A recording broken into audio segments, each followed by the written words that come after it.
Jen, are you good? I'm ready. Okay, good morning, everyone. Welcome to today's City Council workshop.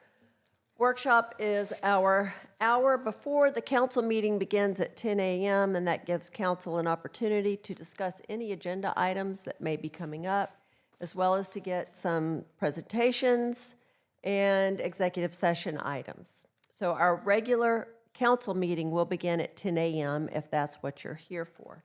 I will start out workshop by asking council if there are any agenda items that you want to discuss before we get to our meeting at 10. Okay, we do have several executive session items for the workshop hour. The first is for council only, and that is to discuss contract renewal for the city manager and the city attorney. Next is to receive legal advice concerning changes to municipal parking ordinance. An executive session to discuss contractual arrangements with the Boys and Girls Club of Myrtle Beach, and to discuss contractual negotiations regarding the lease of city-owned property on 9th Avenue North and potential legal action.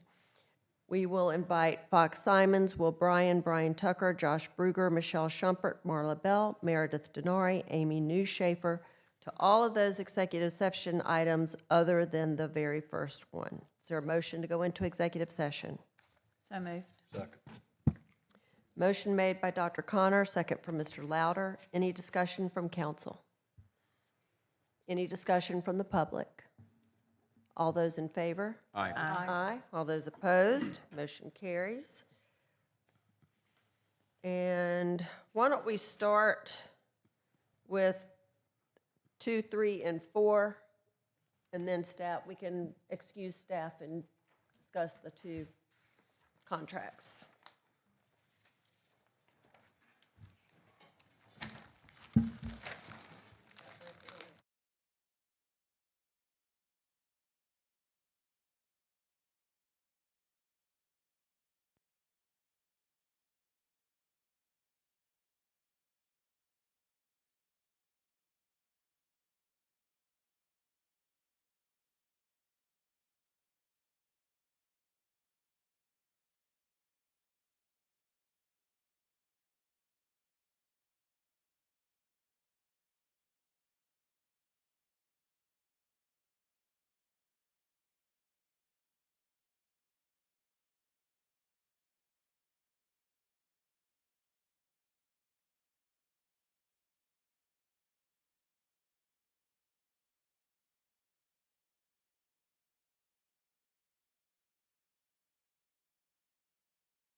Is there a motion to come out of executive session? So moved. Motion from Ms. Hatley, second from Mr. Chestnut. Any discussion from council? Any discussion from the public? All those in favor? Aye. Aye. All those opposed, motion carries. All right, our meeting will begin at 10 a.m.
bathroom.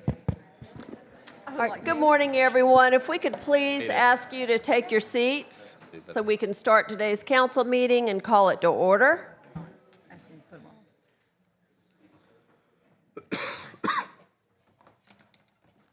Thank you so much for being here with us today. I would ask if you would please silence your cell phones. Turn it off, hit the button, whatever you need to do. And we will call this meeting to order. If you wish, you may rise and join council for the invocation and the Pledge of Allegiance, led this morning by Councilman Chestnut.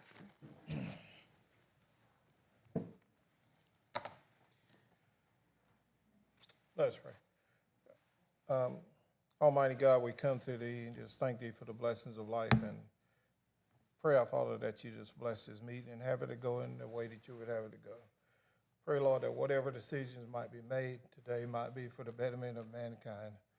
Pray, Father, that You continue to bless our community as we go through challenges. And Lord, we know that our hearts have been heavy in the past several weeks, and we've lost several outstanding members of our community. Here lately, former Councilwoman Judy Rodman. Pray, Father, that You just bless her family and just give them strength to carry on, our Father. Pray that, Lord, we just thank You right now. All is blessed. We'll ask in Your name. Christ name we pray. Amen. I pledge allegiance to the flag of the United States of America and to the republic for which it stands, one nation, under God, indivisible, with liberty and justice for all.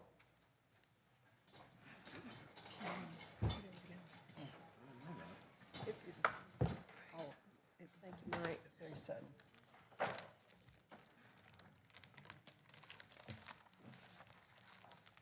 Council has had time to review today's agenda, so at this time, I will ask if there is a motion to approve it.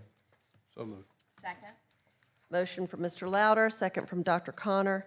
Any discussion from council? Any discussion from the public?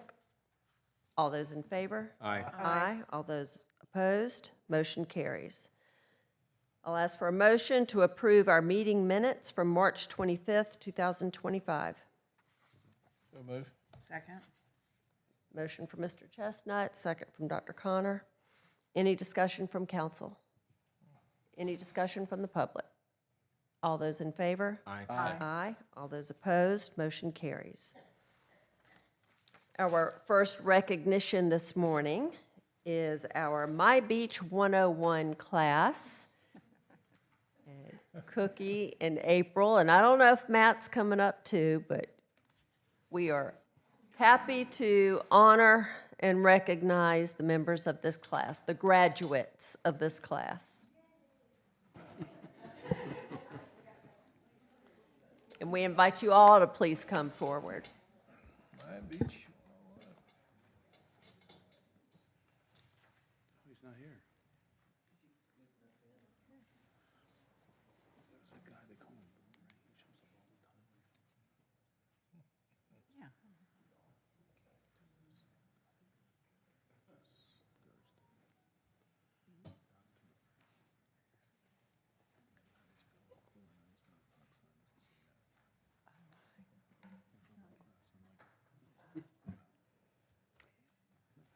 To mayor and council members, members of senior management, my fellow department heads, every full-time and part-time employee of the city of Myrtle Beach, to the greatest servant-minded team within the city, within the state, I think, Neighborhood Services, my teammates Matt and April, and to this 2025 ninth session of My Beach 101.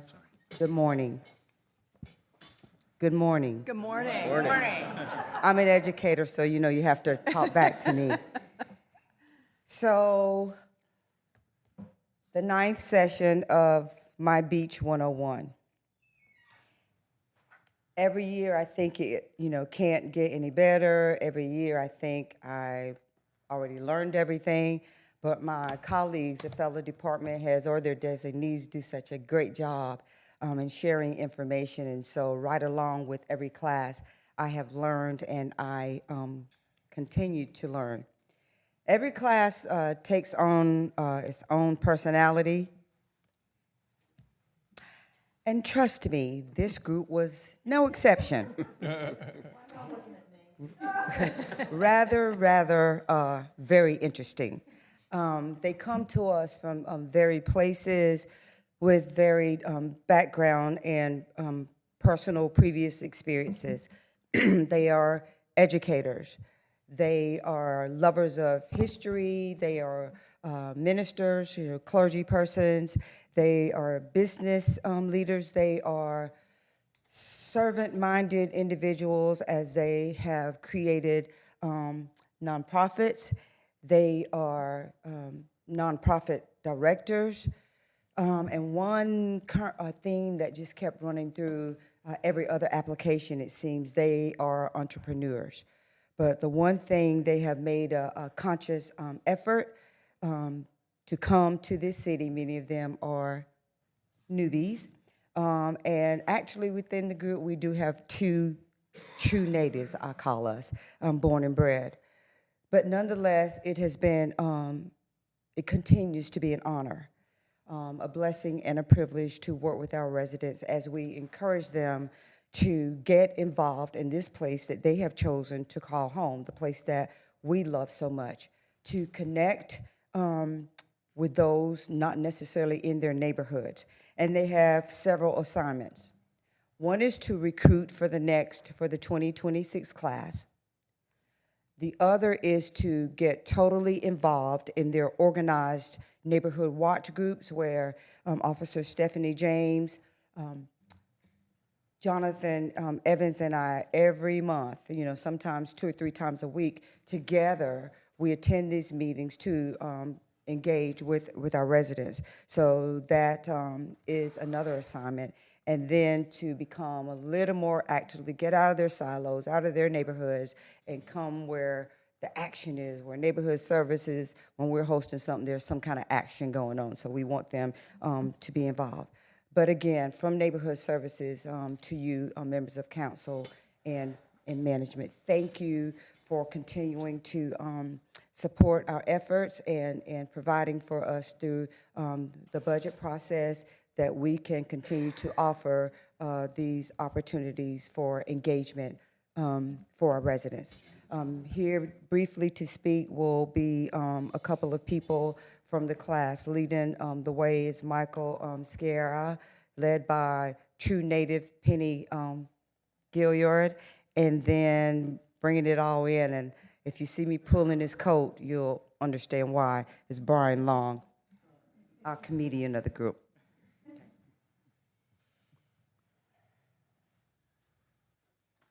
Good morning. Good morning. Good morning. I'd just like to start with thank you, actually. Thank you for giving us this opportunity, and thank you for everything that you've done in our community. Also, thank you for Bridgeton Road. I am the president of my HOA, unfortunately, sometimes. This program has really been invaluable to me. This has helped me with so many different things. Even about 2 weeks ago, we were getting ready for our annual meeting. I told everyone in the community, please do not disrupt me. I have to work on our finances. This is the day. Nothing can happen here, please. 9 o'clock in the morning, I got my coffee right about here. And this went off like a pinball machine on the boulevard. The water went down to the community. And what do you think the first thing was that I grabbed? And I got on the phone immediately. So this program has been beyond invaluable. We got that water back on. Thank you so much. Thank you. Thank you. Thank you. Thank you.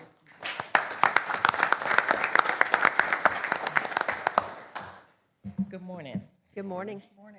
To the mayor, the council, and the management department, aides, and neighborhood service, and all the city staff, and good morning. My name is Penny Gillard. I'm a native of Myrtle Beach, South Carolina, born and raised here, class of '92.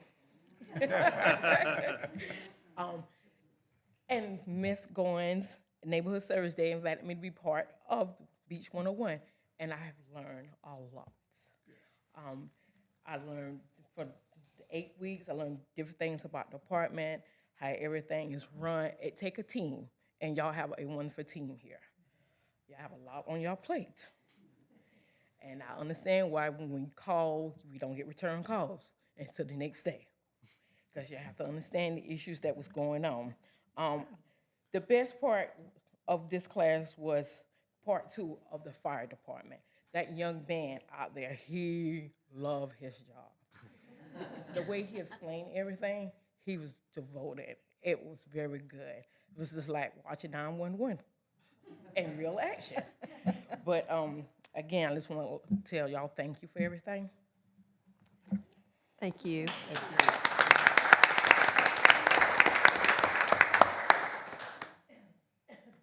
Morning, my name is Brian Long. I promised Cookie I would not go off script, but I will a little bit.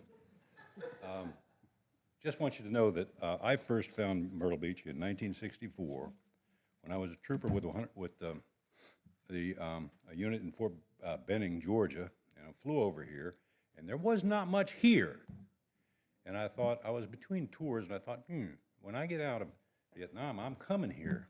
Well, I did. Every doggone year in September and in April to play golf. I just couldn't pull the switch to move here until about 4 years ago, but I did. So I'm finally here, and now you get to hear with stuff. This is on script now. Okay, here we go. I have the honor of speaking on behalf of this year's My Beach 101 graduating class. First off, we all want to thank the Neighborhood Services team right here.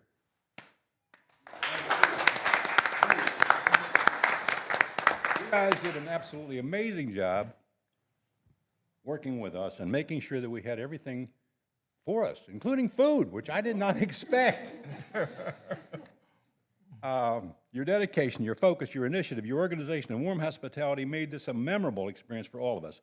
We appreciate not just the knowledge you shared, but the time, energy, and effort you put into making us feel welcome, even after this class. And yes, we noticed the great food. I said this before. Over the past 8 weeks, we have had an informative, behind-the-scenes look at how Myrtle Beach operates. We met the professional and courteous people who keep this city running.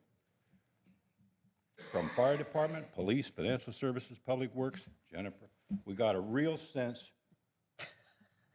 You do remember, right? Yes. Ah, okay. We got a real sense of the teamwork and dedication that make this a great place to live and visit. Learning how the city functions has been eye-opening, and it's clear this isn't a job for just those in here, those of you who run the city. It's for everybody in this community. You move here from some other place, Connecticut, New Jersey, Pennsylvania, I don't care. Get involved. Don't sit in a, I'm back on script.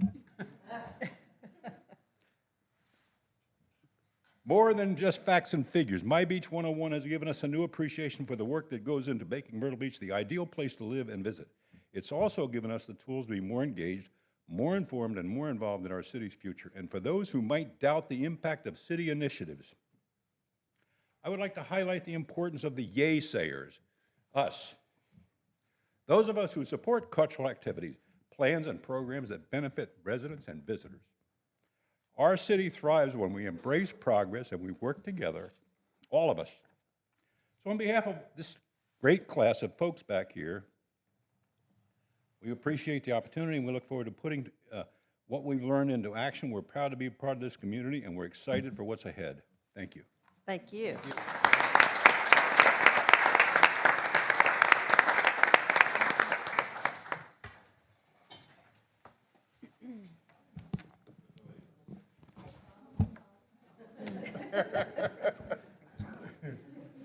Thank you, buddy.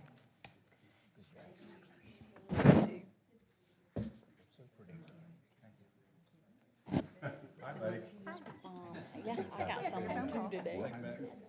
Give me a phone call. My email didn't get bounced. Appreciate it. You guys don't take my email. Good job. Thank you, man. Thank you for all you see. Thank you. Nice to meet you. Thank you. Hi, I'm Clark Simons. Thank you. Who are you? Tell your husband I said hello. Thanks, sir. You need to be in the wardroom. Hey there. Yes, ma'am. Good to see you. Again. Great job. Yes, You're coming. Good to see you. yes, ma'am. Hey, thank you. Yes, ma'am. Yes, ma'am. Thank you. Now you know. All right, all right. Thank you, ma'am. Hey, how the heck are you? Good. There. Thank you. All right, I like that hat there. Yes, ma'am. Hey there, how are you doing, dear? Good to see you. Hey, keep up the good work. Ma'am. All right. Oh, thank you. Thank you for being here. Thank you, April. Get a picture. Gotta have the class picture. What's a standing?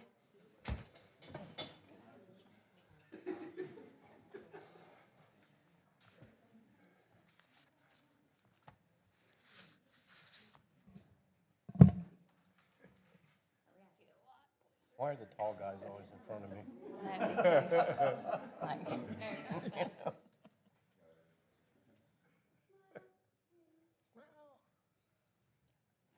There you go.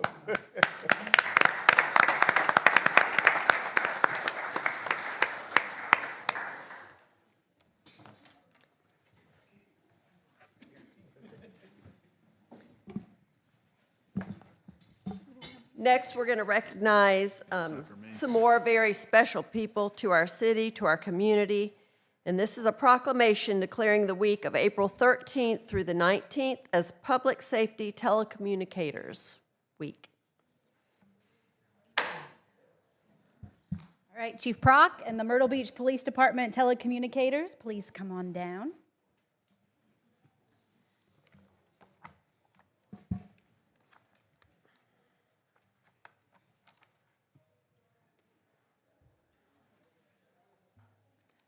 All right, Public Safety Telecommunicators Week, April 13th through 19th, 2025.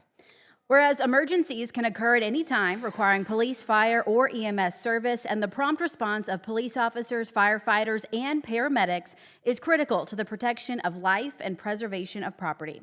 And whereas each day the Myrtle Beach Police Department's Communications Center receives more than 400 calls for service, and our telecommunicators are the first and most critical contact citizens have when seeking help. And whereas the welfare of the public depends upon these patient heroes and the quality and accuracy of information they obtain from citizens and visitors who call for assistance. And whereas telecommunicators also are the vital link for Myrtle Beach police officers and firefighters, monitoring activities by radio, providing timely updates, and ensuring their safety. And whereas our public safety telecommunicators are unseen first responders who contribute substantially to the apprehension of criminals, suppression of fires, and treatment of patients, all while exhibiting compassion, understanding, and professionalism during stressful situations. Now, therefore, be it proclaimed that the Myrtle Beach City Council hereby declares April 13th through 19th, 2025 as Public Safety Telecommunicators Week in honor and appreciation of the men and women whose calm and professional response keeps our residents, visitors, and staff members safe every day. Signed and sealed this 8th day of April, 2025. Yay.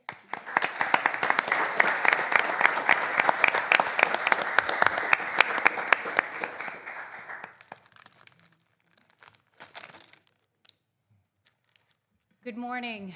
Good morning. Thank you for this opportunity to be here today and for this acknowledgement. Well, I did not want to be the one up here speaking because these wonderful people behind me deserve this time in front of you. When I asked for a volunteer, although they talk all the time, they did not want to be the one up here. So they are very humble at heart, I will tell you that, because they are absolutely incredible. Not only are they incredible, they are some of the most talented people in our department. They are strong, they are accomplished, and they are absolutely incredible people.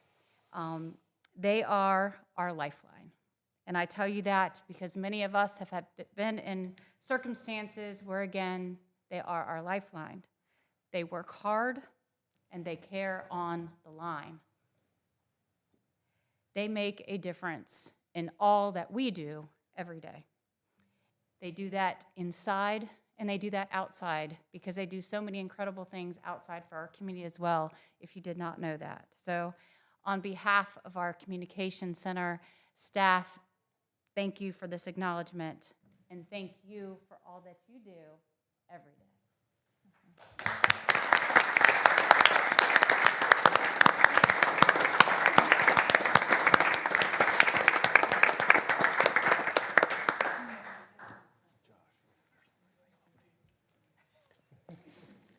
Good job.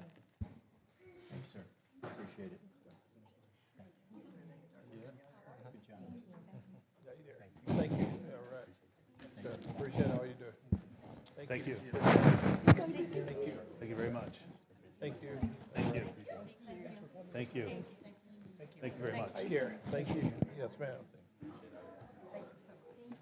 Thank you, Jennifer. Nice to see you. Thanks for being here.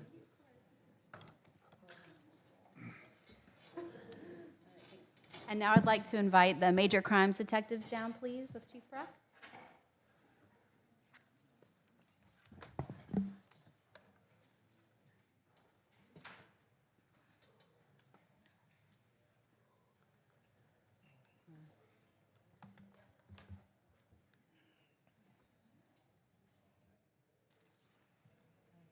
All right, thank you guys for being here today.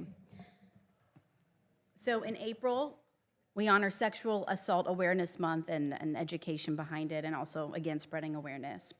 Whereas sexual assault is a pervasive public health, human rights, and social justice issue that affects people of all ages, races, genders, and backgrounds. And whereas the city of Myrtle Beach recognizes the devastating impact sexual violence has on survivors, their families, and our community as a whole. And whereas Sexual Assault Awareness Month provides an opportunity to raise awareness, support survivors, promote healthy relationships, and advocate for prevention efforts through education and community involvement. And whereas organizations such as the Myrtle Beach Police Department and Rape Crisis Center of Horry and Georgetown counties are committed to serving survivors, offering support and resources, and leading efforts to prevent sexual violence through outreach, education, and advocacy.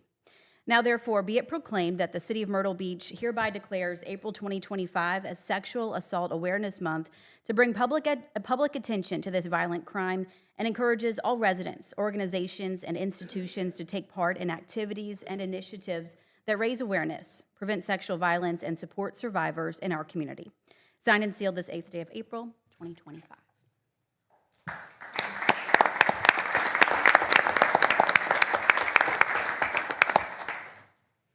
Have a shy team today, apparently, but that is absolutely okay. We are very fortunate to have service providers in our community with the CRC, the Rape Crisis Center, and obviously a hardworking team at the Major Crimes Unit. I know that you all are aware we have a new victims advocate that was provided through the Attorney General's office for a victims advocate, as well as a support canine program that we're working through. We just hired her last Friday, so we're really excited about that. I know our major crimes detectives are as well. So this will help on this program as well in assisting all rape victims, in addition to several other victims in our community. So we are very excited about that, whatever we can do to help our victims in our community. So we are happy to be able to help all of our victims. So thank you for this acknowledgement and continuing to help our service providers in our community help those in need. So thank you for this as well. Thank you for all you do.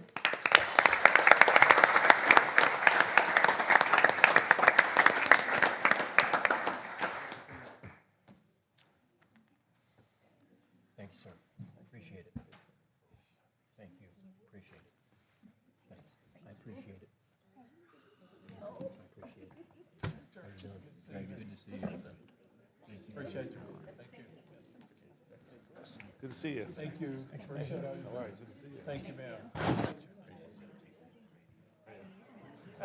Thank you. Hey, man. Good to see you. Yes, sir. Yes, sir. Hey, good to see you, sir. Yes, sir. Hey, Mike. Good, how are you? Jake, thanks for coming.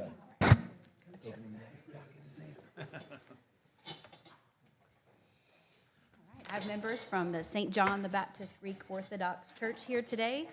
And they brought baklava, right?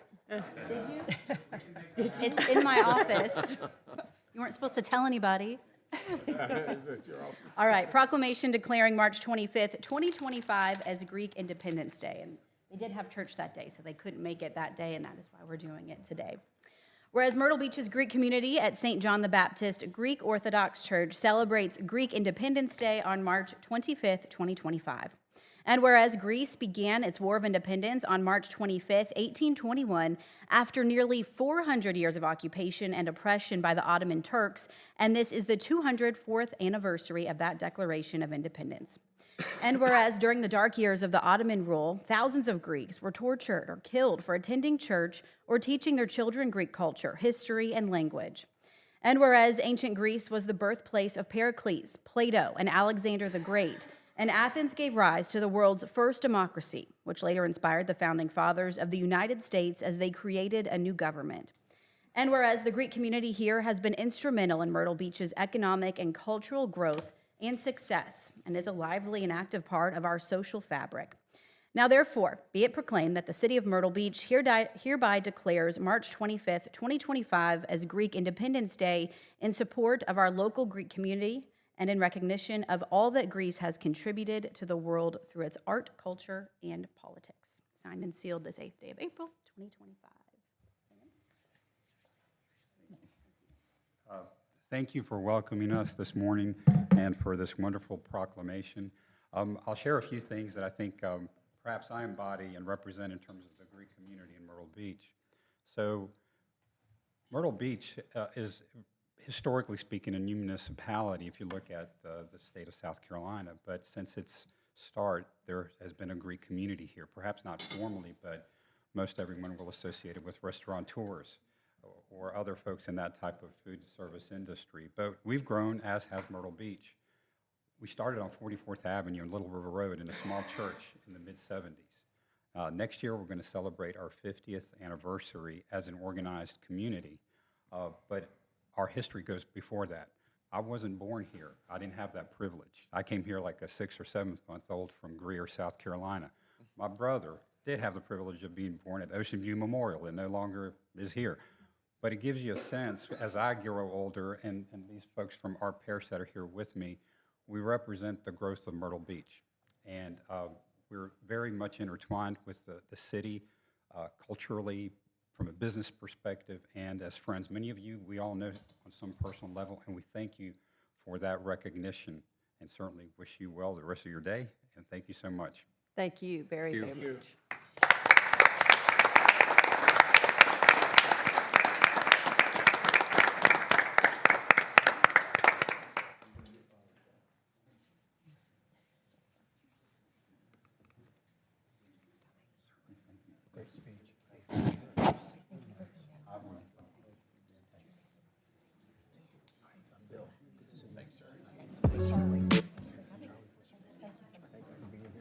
Thank you. Always an honor. Thank you. Thank you, sir. Yes, sir. Thank you, sir. Yes, sir. Thank you for coming. Charlie, what's going on, man? Thank you. Thank you for coming. Thank you for coming in this morning. I hear you. Yes, sir.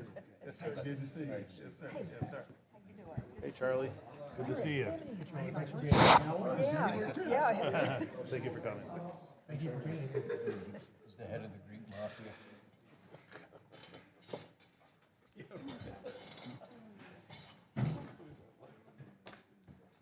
Everybody.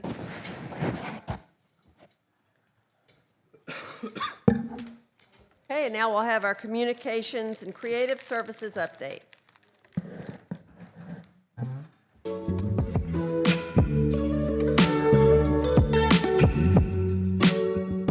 Hey City Council, Erin Bowling here with your communications update. We've seen great progress in the Arts and Innovation District over the last 2 weeks. A new free parking lot is now open at the corner of 6th Avenue North and Maple Street, adding more spaces to easily access businesses on Broadway Street, and parts of Broadway Street are closed for underground infrastructure work. This includes a section between 8th Avenue North and the train depot that will be the site for a community park. Improvements on fields 10 and 11 at the Colonel Thomas Buddy Stires Athletic Complex are complete. New concrete sidewalks, sod and dirt on the fields, fencing, bleachers, batting cages, and the new bathroom are all looking great. The DeVille Street parking deck is back open after a few months of repairs. It now has new lighting, a new HVAC unit, an upgraded supporting structure, and more. Now it's the Faro Parkway parking deck's turn. Most of the deck is closed for similar repairs now. The remainder of the deck will close soon. It should reopen by late June, weather permitting. The John T. Rhodes Myrtle Beach Sports Center celebrated its 10th anniversary. City leaders participated in a panel discussion to mark the occasion. The police department participated in the Cops and Bobbers event on Friday. Officers teamed up with kids to go fishing at Grand Park. A great time was had by all. The city's branding initiative has officially begun. The Zimmerman Agency is meeting with dozens of city employees and other stakeholders this week for momentum sessions. This is week one of a 13-week process to come up with a new logo and build the city's brand and identity. Looking ahead, the Myrtle Beach Food Truck Festival is this weekend. More than 55 food trucks will be at the old Myrtle Square Mall site Friday, Saturday, and Sunday. There are still a few spots to buy a military banner to honor a veteran or military member in your life. Visit the Myrtle Beach City Government Facebook page to find the link to buy yours. Applications will close for good this Wednesday. Just for fun, our April Fool's Day post went a little viral. Fox and Brian really enjoyed handing out those flamingo floats for the water slide. Last but not least, check out our employee spotlights. One PRST employee is in Nepal to climb to Mount Everest Base Camp for a good cause. 2 others helped a motorcyclist after witnessing a bad wreck. That's all for now. Hope you have a great rest of your week.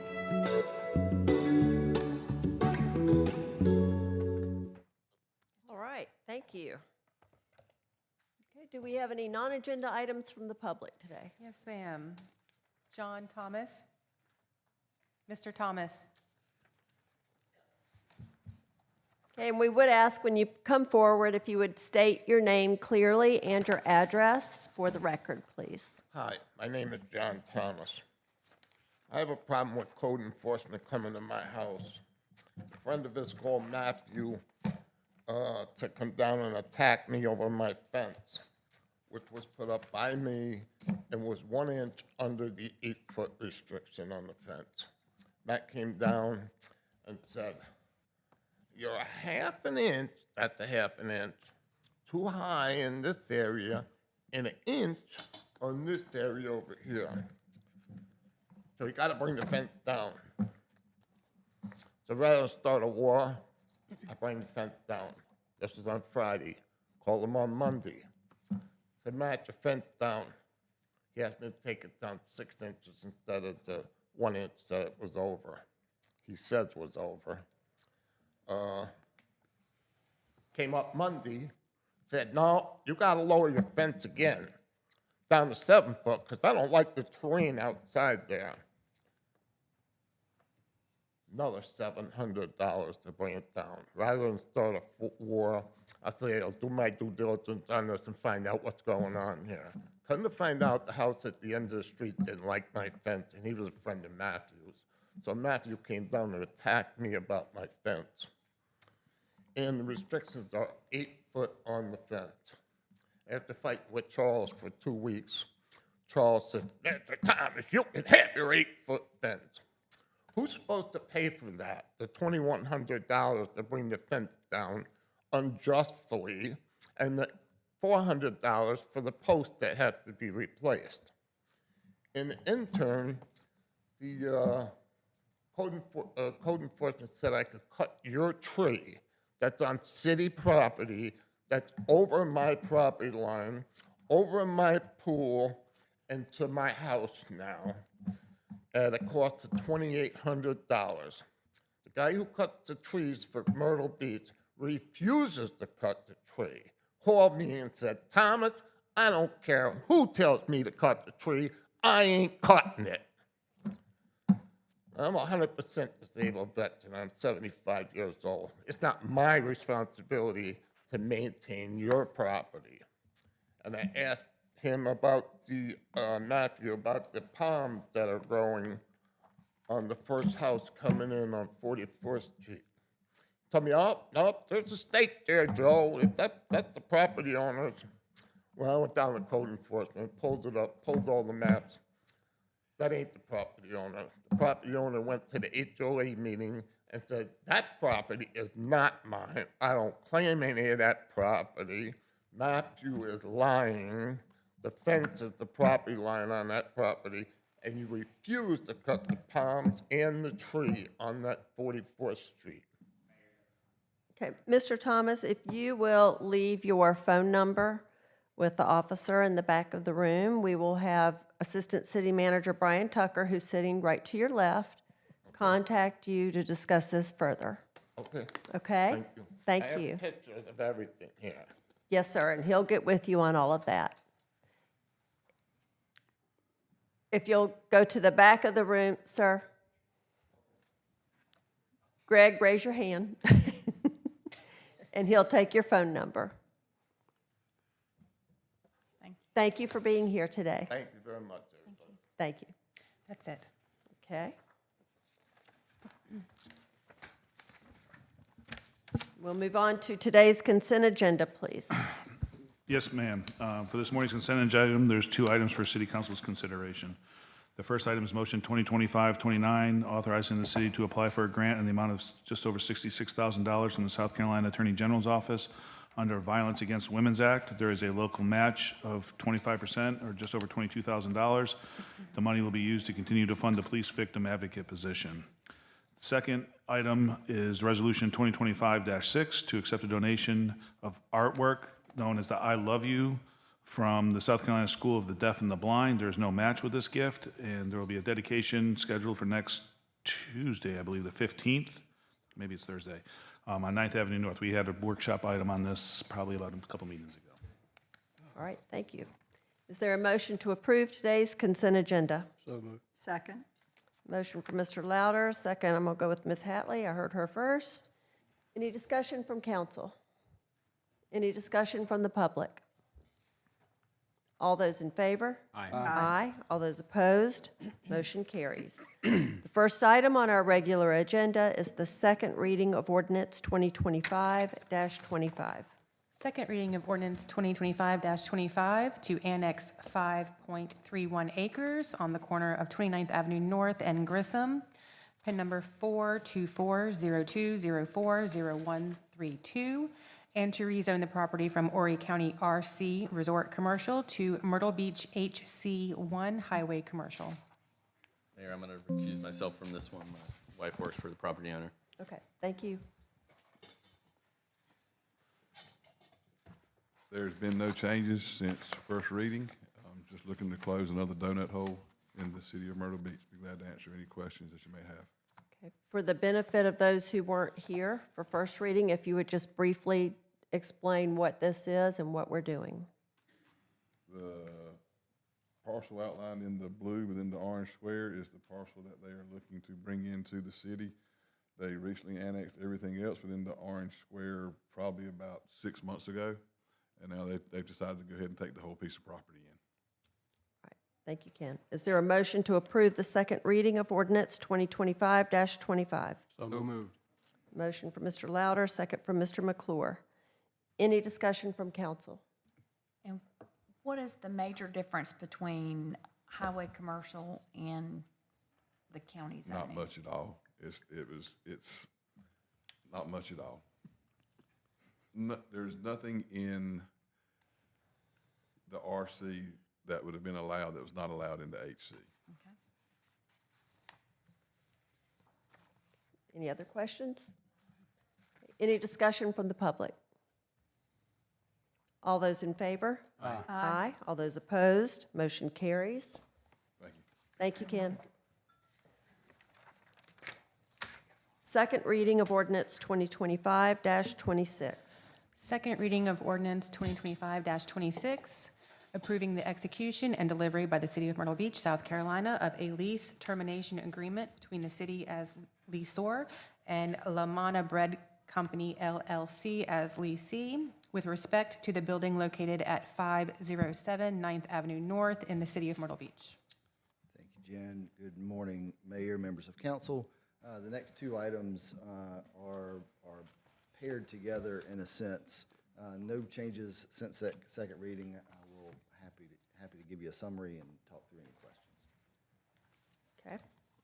Is there a motion to approve the second reading of ordinance 2025-26? So moved. Motion from Ms. Hatley, second from Dr. Connor. Any discussion from council? Brian, why don't you please give a quick summary for those who weren't here? So So in October of 2021, we were able to lease 507 9th Avenue to Lamana Bakery. Series of events, a lot of them health-related for the partners that are currently occupying the space, and they've just struggled to they've just struggled over the last bit.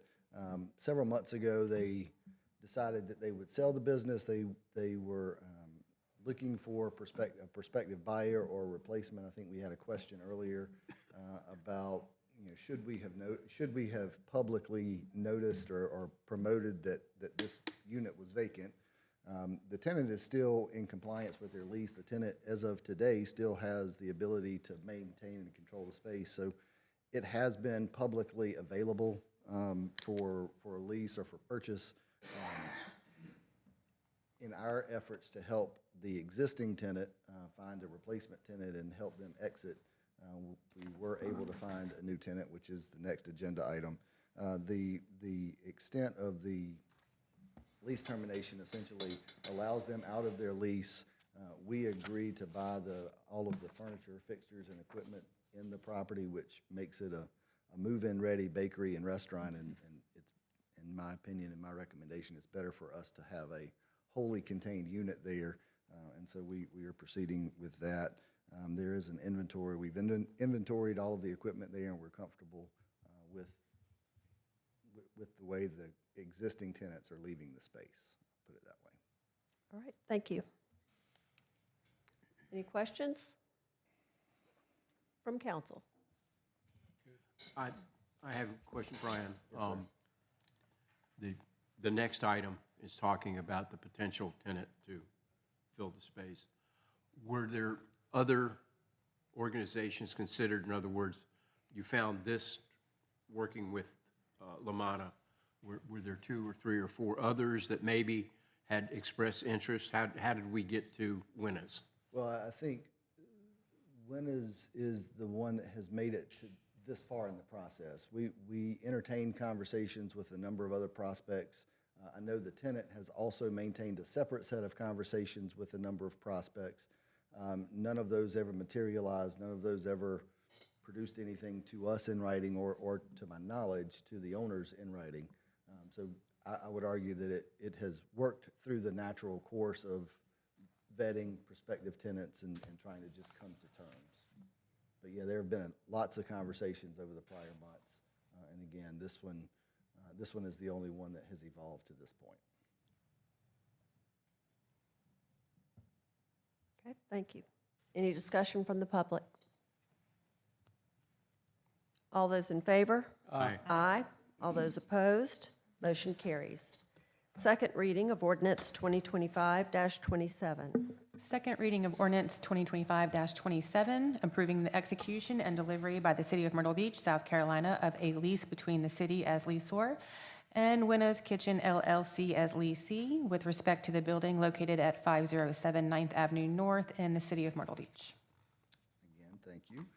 This is the second piece of the puzzle. We unfortunately are saying goodbye to one tenant, but we are happily saying welcome to another.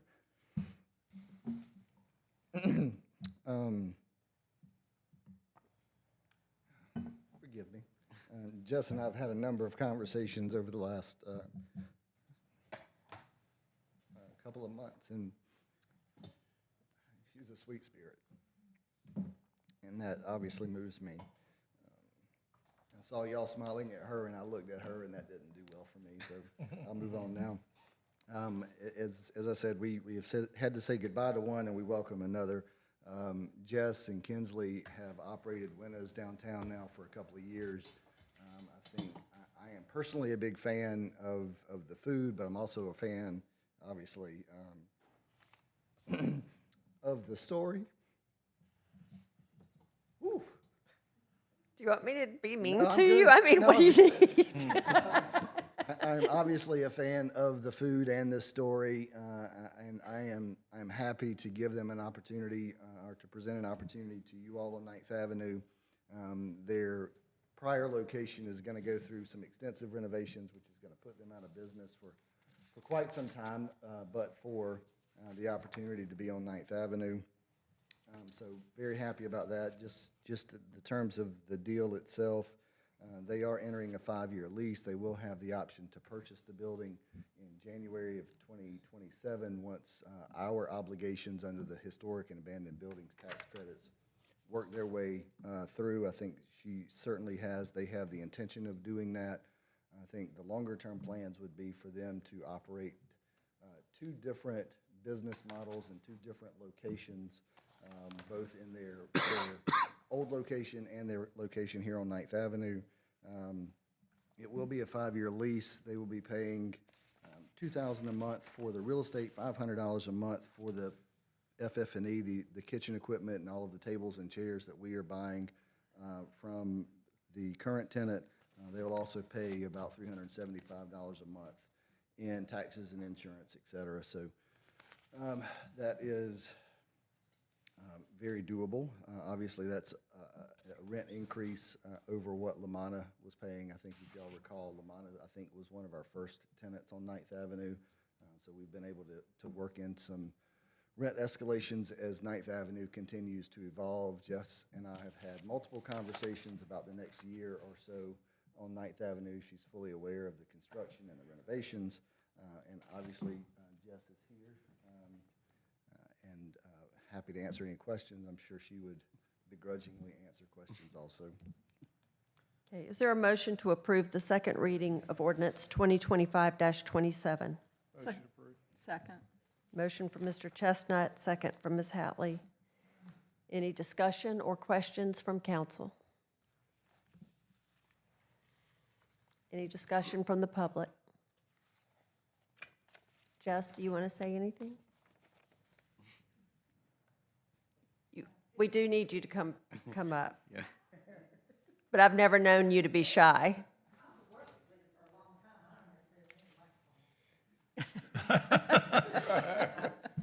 I just want to say thank you so much for the consideration.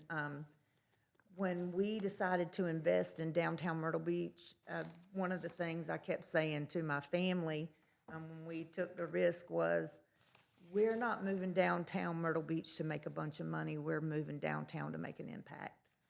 And it's our true desire to be a catalyst for helping downtown be everything it can be. We have a true picture of something really beautiful. There are so many thriving, wonderful areas in this city. But my neighborhood happens to be a neighborhood that needs some special attention. I live in Witherswash. I live there. This is not something we're just doing because we want to chase a passion for ourselves. It's something we're pursuing because we believe in this community and we believe in the people here and we believe God has a beautiful, beautiful plan for it and we're willing to lay down our lives for it. And so we thank you for partnering with us. It's truly a privilege and we don't take it lightly. We promise you we're going to give everything we have to investing in downtown and making it something really special. So thank you so much. Thank you. Thank you. I have a question for you. Yeah. One question. From the facility that you left, going into 9th Avenue, you had equipment, tables and chairs, et cetera, there. What's happened to that? We still have some of it because we have every intention of going back into our other space. So you're warehousing it somewhere and bringing it back? Yeah. And we're going to be adding to, augmenting what's already at Lamanna. We're going to still be using some of our specialized equipment there. And so we'll be having more seating than is currently there. And a lot of the things that we had there we'll be bringing in. Okay, thank you. Thank you. Thank you, Jess. Any other discussion from the public? All those in favor? Aye. Aye. All those opposed? Motion carries.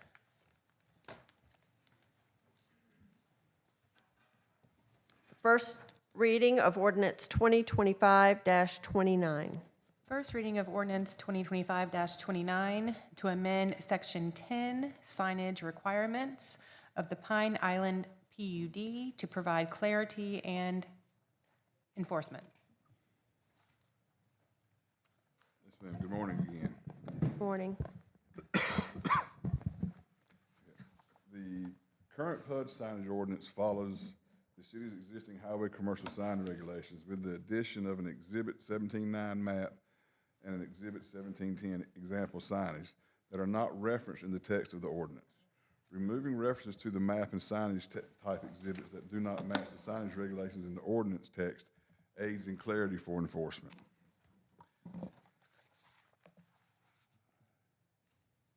Those are the two texts that are being amended, but that are being removed, but I'm gonna reference the map with the X through it. You see the two red dots at the end of each property? Those were initially designed as two primary signs. The applicant has requested to reduce that from two primary signs to one primary sign, and the primary sign is being modified from a district naming sign to a multi-tenant panel sign, with the conditions that none of the properties fronting on. Bless you. With the condition that none of the properties fronting on Seaboard Street are allowed to advertise on the freestanding tenant panel sign. The PUD amendment also, Sea Pine Boulevard is the road that runs straight down the middle. It runs straight down the middle of the property. We're also putting there to view that as a principal street frontage for the purpose of signage. This would allow the traditional HC sign regulations text to be applied correctly to the parcels within the PUD. Those are the two requests. They've also removed Exhibit 17.9, Exhibit 17.10, remove the allowance for secondary signage and remove the allowance for directional signage. City Planning Commission approved this 6-1. Be glad to discuss further or answer any questions that you may have in regard to this. Okay, is there a motion to approve the first reading of ordinance 2025-29? So moved. Second. Motion from Ms. Hatley, second from Mr. Louder. Any discussion or questions from council? Ken, you said that it was going to be tenant-specific signage? Yes, sir. It's not going to be one of those big signs with 40 tenants on it, is it? We haven't seen what it's going to look like. The issue to me as the head of planning and zoning was the inclusion of the tenant panels on the primary sign. This is not your atypical development, so to speak, where you come in that main drive and everything's just parking lots and everything along those lines. This is actually a PUD that we've probably had 4 or 5 different times that they've come in with what was going to be on the biggest piece of the property. So we don't really have that spelled out 100%. The tenant panels on the primary sign would normally not be allowed, but that is the reasoning for PUDs, because that would be considered off-premise advertising. And so that was a big discussion amongst the Planning Commission. But they still decided to go with it since they had reduced the number of initial primary signs. And this initially got started because they wanted to put the tenant panels on the primary signs. And that's why we got rid of the exhibit, because we do not enforce off of exhibits, we enforce off of text. And so just because you show a picture of what you want a sign to look like, if the text does not speak to it, it's not allowed. Those are just examples. And so that was the main lead of what got us here, was the desire for the tenant panels on Seaboard Street. I know we are celebrating Greek Independence Day today, but I feel like you're speaking Greek to me in all of this. The biggest request that they're asking, everything else within this PUD will be HC2 zoning classifications, except for the little red dots you see at the top of the screen off the Spine Road and Seaboard Street. They're asking to have that tenant panel there, but also contain individual signage for the other businesses. That truly is the ask. That a little bit clear? Yes. And that tenant panel, the out parcels will not have, they won't be able to have their highway commercial sign and be on the tenant panel. Correct. Any out parcel that fronts on Seaboard Street. Right. Once you get down the middle of Sea Pines Boulevard, you've got the drive that takes you into the apartment complex, And on both sides of that drive is where they have retail spaces laid out. One of the buildings is already built and already got tenants in there. And so those are the ones that would be able to use that freestanding tenant panel on the freestanding primary sign. Like I said, the reason it's here before you today is that would be considered off-premise advertising otherwise. And the sign will still go before CAB? Yes, ma'am. Everything will still go before CAB, absolutely. It's kind of complicated to explain, but it's kind of simple in nature, but there's just not a simple way to really explain it. And I'll the vote for it applicant- now and get myself more comfortable with it for second reading. I mean, and it's, CAB is something that, I'm not going to say that CAB is a tool that we can rely on in regard to situations like this where the waters are kind of muddy. Having that CAB to fall back on kind of is reassuring in regard to that. The sign that I'm concerned about is the one with 40 tenants on it that are like this big that you can't read. Agreed. Do we know how many tenants there are that will be on the sign? That's a little bit of the complication is that we've got proposed what we want to build. Like I said, there are 2 retail off the main drive into the apartment complex. One of those is already being built. The other one is proposed to be built. Those would be the only ones that really got it, unless you got on the interior. Now, you could also go this bigger piece of the pie on the bottom right-hand side, with there being, that was initially going to be apartments. I think that's kind of off the table right now. So we really don't know what is going to go into that bigger undeveloped square right now, which was a little bit of the hesitation on my part. Is it going to be 8 tenant panels? Is it going to be 16 tenant panels? The applicant is also here as well. But that was a little bit of concern of mine. You know, you can always come back if a need arises. Is there a way to find out before second reading how many spaces will be on that sign? I'll allow Jessica Wise to please come forward and speak to that. Morning. Jessica Wise, I'm with Greenberg Farrow, so I'm representing the developer in the project. So this has been an existing PUD, not to make it a little more convoluted, for a number of years. We've come back before you guys for a lot of different revisions.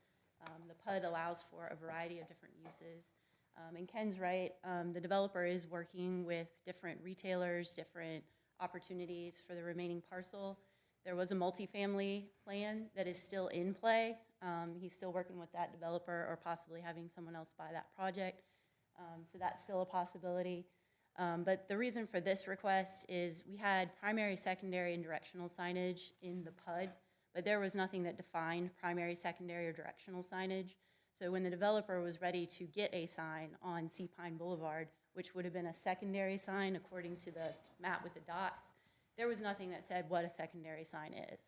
So we were working with staff, and this is basically a request to clean up that language, get rid of the exhibits, like Ken said, and because, you know, again, we don't want to show a picture of what the sign is going to be and then go to CAB and they say, hey, that's not approved. That doesn't really work. So the reason for asking to retain one primary sign is that the mall site is on the other side of that end of the development, to allow any of the interior retail spaces to have advertisement on a public road. So you can see what's inside the development when you're driving down that road. We kind of went back and forth about having 2 versus 1 primary signs, because that's originally what was shown. And we decided if we can get the one on the mall side, we can live without the one on where there might be proposed apartments, I believe. There's a PUD down there. So out of respect for any kind of residential uses and to keep the primary sign with the commercial and retail uses. So I know that's a long explanation, but hopefully that answered some questions. Okay, thank you. Happy to answer any more. Does anybody have questions? There is just one particular sign that I don't want, one particular type of sign. So if we can look at it over the next 2 weeks and figure out that this isn't the sign that can be put there, I'm good with it. I think a good example is the new Publix too, that's down in the Market Common area on Bypass. They have a sign that's over by the apartments that advertises kind of what's in the Publix area. And I know Ken's gonna say that's all on one parcel, but that's a good example of kind of what we're looking for, just to advertise that, you know, something similar, so people can see what's inside the retail area. Okay. So Ken, you could get a photograph of that so that Mr. Smith is comfortable?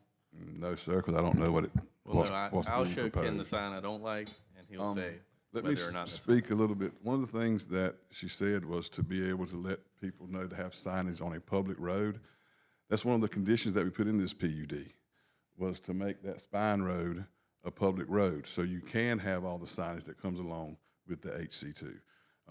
You're making the comparisons to a shopping center, you're making the comparisons to the Publix down there. Again, one piece of property. Again, fronts on a federal highway. So there are major similarities, but there are also major differences in regard to these. We as a staff, we're fine with a primary sign, with one primary sign. I've got the same heartburn that Mr. Smith has in regard to a tenant panel sign. Whenever this initially came in here, from Seaboard Street all the way through that other line is 850 feet. If you were one of those middle pieces of property, whenever they first came in here with this, you could be advertised 6 times within 850 feet. We live in a society right now, the sign isn't what gets us where we need to be. This is what gets us where we need to be, which is why I had no issue with the primary sign. If whatever the name of the development is, such and such store at Greg Smith's shopping center, that primary sign could be your reference point to get you there. As far as the off-premise directional signage, I'm not gonna say that scares me, but it does come pretty close to setting a precedent. Okay. Is it possible to have any examples of the type of sign you want to show us before second reading? I can talk with the developer and we can see what we can get for you guys. That also leads back to why we did away with the examples that they already have, because we enforce off of text and not off of images. I understand everything. Listen, I've probably met about this little small sign package with Jessica more than I have on bigger projects that we have worked on in regard to this. I think as far as, from our perspective, you know, we were asked to clean up this existing language. We're trying to have kind of a medium between what the developer expected, what the little dots meant, what was intended by the PUD since 2006, and what staff needs to clearly enforce the signs now that he's ready to have signs. So from our perspective, we're just trying to work it out so we get a little bit of both. Because, you know, the developer selling the property, he's had this existing PUD.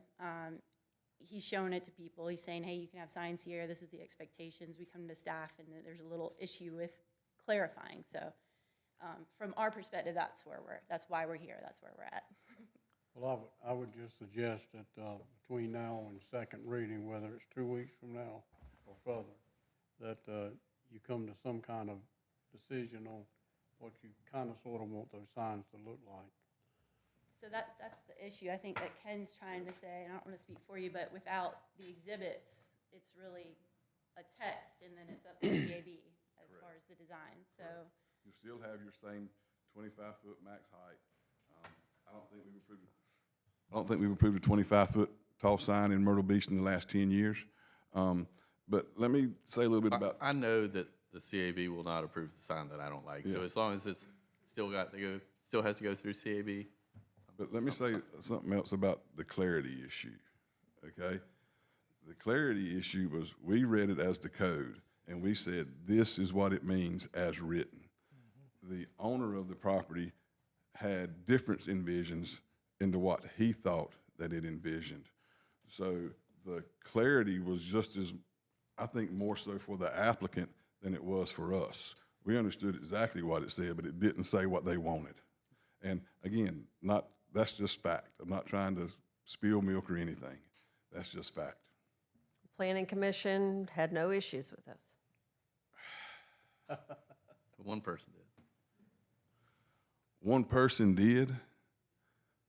The discussion after the meeting was a little bit of head scratching going on. But yes, they approved it 6-1. All right, let's go. I would also like to say, if we don't approve a change here, then we're still left with an existing PUD. So we're kind of still left with that, unclearness, non-clarity. Unclearness in regard to the fact of what they want is very clear. All right, we're going to take a vote on first reading. I think there's a lot of homework to be done between now and second reading, because I have some reservations about this. So let's see what happens today, and then Me and Jessica will meet again. let's do some homework between now and second reading. Okay, thank you.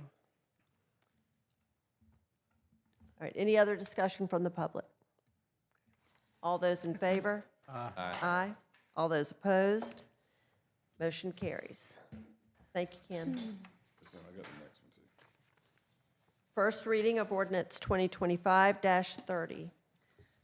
First reading of ordinance 2025-30 to amend Article 11, floodplain management regulations, Section 1106C, to clarify language governing the requirements for manufactured homes, and Section 1112 by replacing existing floodplain regulations with updated provisions governing design, foundation, and use of fill. Yes, ma'am. This one is pretty simple.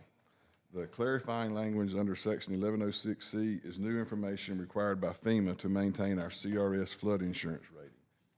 The only change is the striking of either and the adding of and. The new text under Section 1112 clarifies regulations for building on the seaward side of Ocean Boulevard. Whenever they came out with the new flood maps, they took some properties out that weren't in, and we were just kind of trying to look for a way to do a little something to kind of keep it back where it was. Didn't really go against OCRM standards, but it's had a few complications moving forward. So we're going back now to adhering to OCRM standards. None of these proposed changes will affect our community rating system, which is currently at a 5, which means a 25% discount for all of our customers that have to have flood insurance. And to me, that's the most important thing.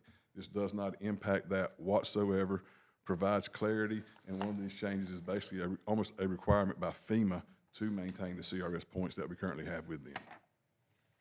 All right, thank you. Motion to approve. Motion from Mr. Smith, second from Mr. Chestnut for the approval of the first reading of ordinance 2025-30. Any discussion or questions from council? Any discussion from the public?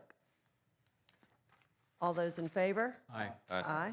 All those opposed? Motion carries. Thank y'all. Thank you, Ken. First reading of ordinance 2025-31. First reading of ordinance 2025-31, approving the execution and delivery of a hybrid parking lease between the city as leaseor and Sun Century LLC as leasee with respect to 17 hybrid parking places on Chester Street and 3rd Avenue North. Me again. This one's a little outside the norm. This is not a traditional hybrid parking agreement that we have seen in the past. This actually came about when the owner of the parcel approached us about getting a permit to repave his parking lot, and I probably should use air quotes around his. Zoning staff, as they reviewed that, recognized that the parking spaces were half on our property, half on his property. He was doing the right thing in trying to get a permit before he made the improvements. We've struggled with how to allow him to improve city right-of-way, which he uses for his primary parking.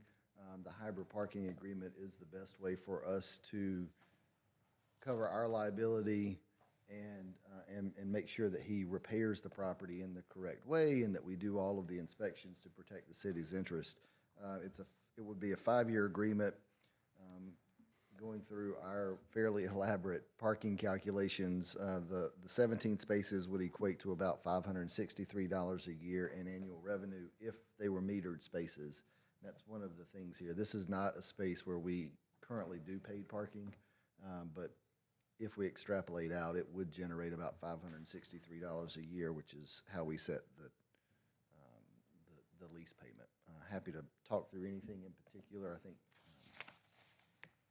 Okay, is there a motion to approve the first reading of ordinance 2025-31? So moved. Second.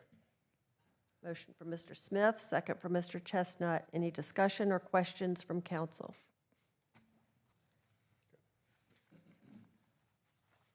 Any discussion from the public?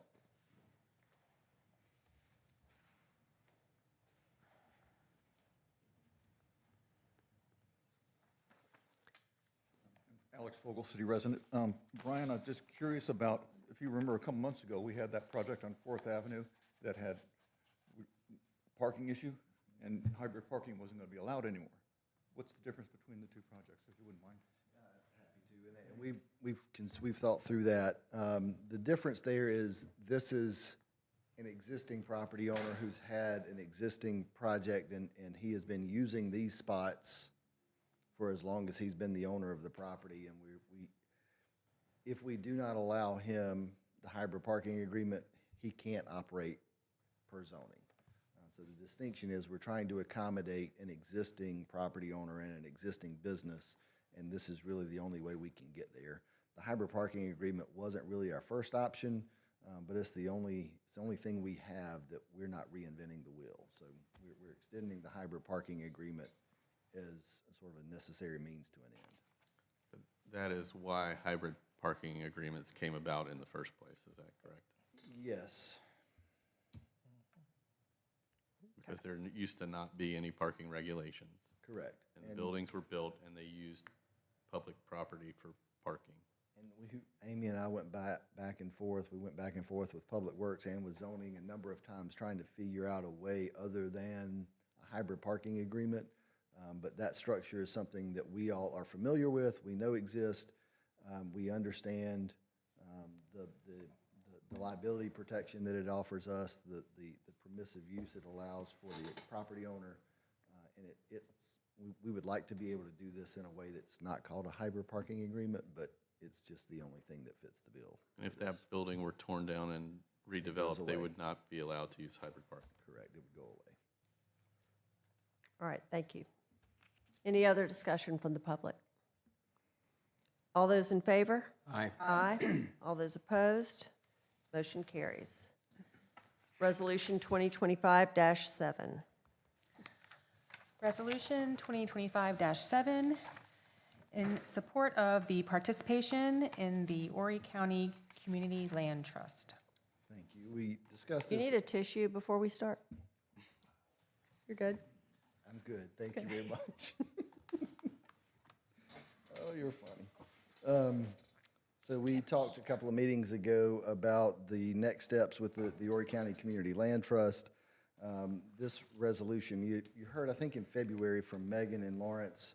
I think they presented to you at that time. We presented to you at that time. This is really just our formal recognition of our participation in the program. We've been taking steps since 2019 to set up tools and methods for us to increase the availability of attainable housing, workforce housing, affordable housing in the city of Myrtle Beach. The Community Land Trust will help us do that.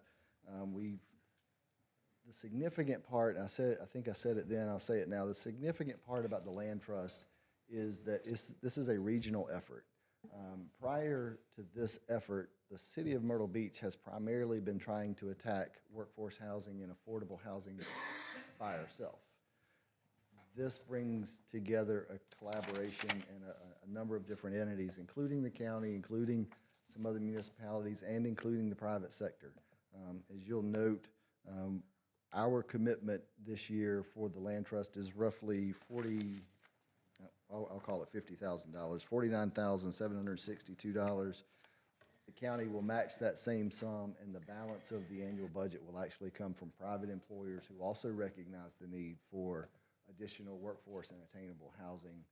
The board is structured in a way that the local governments have a third of the control of the board, the private sector has a third control of the board, and nonprofits and stakeholders will have a third representation on the board. So it is equally spread, and it has been a very collaborative effort. As of right now, I will serve as the city's representative on the board, assuming the city manager continues to want me to do that. And we may at some point transition this over to Mr. Waits or another member of staff. But we do have representation on the board. We have had representation in the formation of the organization. All right, thank you. Is there a motion to approve Resolution 2025-7? So moved. Second from Mr. Chestnut. Okay, motion made from Dr. Connor, second from Mr. Chestnut. Any discussion from council? A couple of questions. Brian, the $124,000, this budget for a year, are there any individuals who are paid? Is there a salary involved in this? Yes. So Habitat for Humanity will be the staffing of this community land trust in the near term. The goal would be to transition away from Habitat staff, and if you remember, Habitat has served in that capacity for us really for the last 3 years. They've been essentially they've operated as our workforce housing department for a couple of years now. We're now being able to share that burden across the county and private sector, but yeah, we will continue to fund several Habitat positions that will focus on workforce and attainable housing. So of the $124,000, how much is going towards salaries? I'd have to go back and look at Could the you budget. for me? I'd appreciate it. I can do that. Brian, I see that City of Conway is part of the public representation here, but they're not mentioned in supporting of the funding of this program. Is that true? That is currently true. That will not continue to be true. They are a little later to the game, as is some of the other smaller municipalities. The city and the county have been at this for a good while, along with a number of private employers. As Conway began to understand what we were doing, they have been very active in the last 6 months, but they have not made a funding commitment yet. I expect that will change. Any other questions? Any discussion or questions from the public? All those in favor? Aye. Aye. All those opposed? Motion carries. Resolution 2025-8. Resolution 2025-8, declaring the intention of the City of Myrtle Beach to reimburse itself for certain Fire Station Number 1 relocation and construction expenses with the proceeds of hospitality-funded long-term revenue debt to be issued by the city in fiscal year 2025-26. So last week at the workshop, we talked about the fire station and our intention to issue debt to fund the construction of the new Fire Station Number 1. This resolution of intent, what it does is it allows us to incur expenditures now to be able to do some of the initial work, including the architectural work and the engineering work that are required for us to actually develop a budget estimate so that we can go and issue the debt at a later date. This also allows us to maintain the tax-exempt nature of the debt when we do that, and that's important because we can issue tax-exempt debt cheaper than we can taxable debt. This does not authorize the issuance of any debt. We will come back to you once we have a good estimate and we're ready to actually start construction, and it will take 2 readings of an ordinance, the bond ordinance from this council, like it does in any other situation before that debt's actually issued. It's just a commitment to the project and to reimbursing ourselves once the debt is issued. All right, thank you, Michelle. Is there a motion to approve Resolution 2025-8? So moved. Motion from Mr. Louder, second from Mr. McClure. Any discussion from council? Any discussion from the public? All those in favor? Aye. Aye. All those opposed, motion carries. Thank you. Motion 2025-30.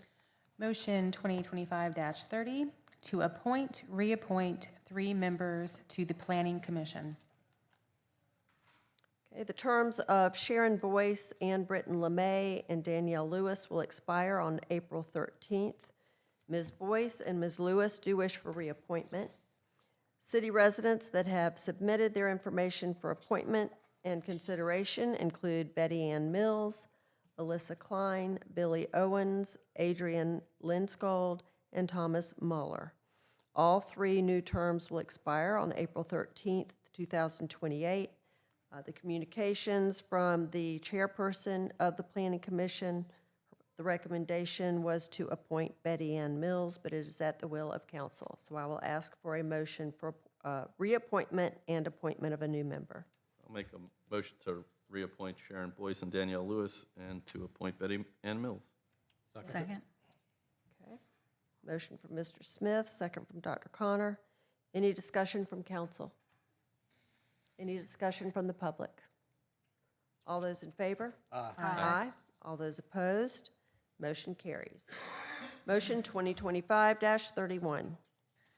Motion 2025-31 to declare certain vehicles abandoned or derelict pursuant to the authority of Article 41 of Title 56, South Carolina Code of Laws, 2001.